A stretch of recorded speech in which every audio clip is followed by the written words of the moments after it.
Selamat malam, shalom, salam sejahtera kepada kita semua. Bersama lagi kita boleh merenungkan firman Tuhan dengan judul Pakaian Buatan Allah. Mari berdoa. Bapa kami di surga, bersamalah dengan kami Tuhan saat kami merenungkan firman-Mu. Di dalam nama Yesus Kristus kami sudah berdoa. Amin. Ayat renungan diambil dari Kejadian pasal 3 ayat 21. Firman Tuhan berkata, "Dan Tuhan Allah membuat pakaian dari kulit binatang untuk manusia dan untuk istrinya itu, lalu mengenakannya kepada mereka." Kisah jatuhnya manusia ke dalam dosa berkisar pada 4 pertanyaan. Pada suatu saat setelah penciptaan, Adam dan Hawa terpisah. Mereka terpisah mungkin karena tugas sehari-hari dalam taman itu, atau mungkin karena ingin menyendiri. Hawa berjalan ke arah 2 pohon yang ditanam Allah di tengah-tengah taman itu. Dari pohon pengetahuan itulah si ular membisikkan pertanyaannya yang licik itu. "Benarkah Allah telah melarang engkau memakan buah semua pohon pada taman ini?" Hawa memperhatikan binatang cantik itu melingkar pada cabang pohon tersebut. Ketika jarinya diulurkan ke atas, ular itu merendahkan cabang pohon tersebut sehingga buahnya sudah terletak pada jarinya. Pada petang hari itu, karena merasa malu dan aneh, pasangan suami istri itu membuat pakaian bagi mereka dari daun pohon ara. Pada saat Allah datang ke taman itu hendak berbicara dengan mereka, mereka bersembunyi di semak-semak. Tetapi siapakah yang dapat menyembunyikan diri dari hadapan Allah? Dan siapakah yang tahan tetap diam apabila Tuhan bertanya, "Di manakah engkau?"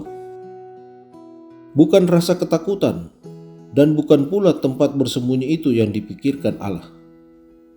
Siapa memberitahukan bahwa engkau tidak berpakaian? Terang Allah tidak dapat lagi berpadu dengan kemuliaan Allah pada diri mereka. Kegelapan telah menyelubungi planet bumi. Allah melihat tragedi itu dan akibatnya. "Apakah yang telah engkau lakukan?" tanyanya. Mereka telah merusak harapan Allah atas diri mereka.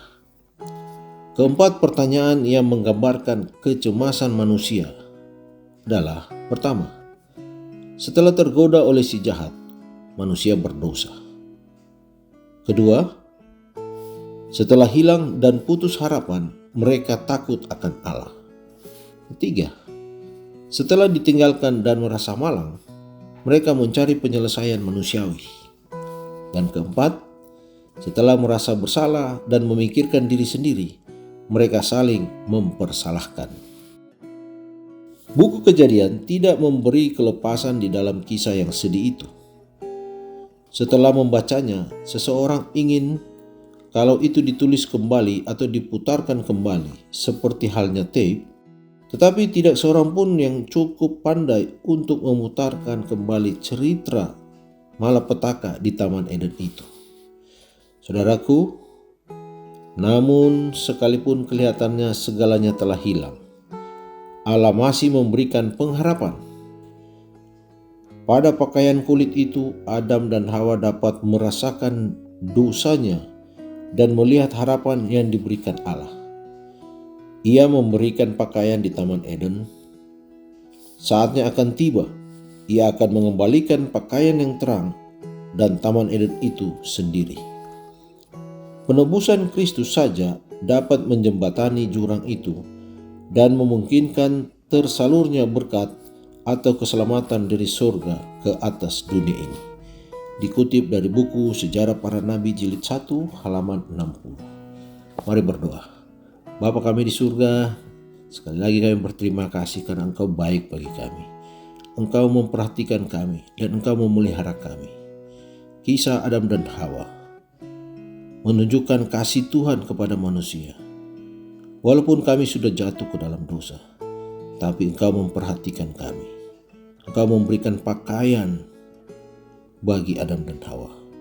Begitu juga bagi kami Tuhan. Biarlah pakaian yang Engkau berikan itu, yang Engkau siapkan bagi kami, boleh kami gunakan untuk melihat kembali diri kami, manusia yang penuh dengan dosa. Karena hanya Tuhanlah yang dapat membantu kami menjauh dari kejahatan dosa itu. Bersamalah dengan kami Tuhan malam ini, di dalam nama Yesus Kristus kami sudah berdoa. Amin.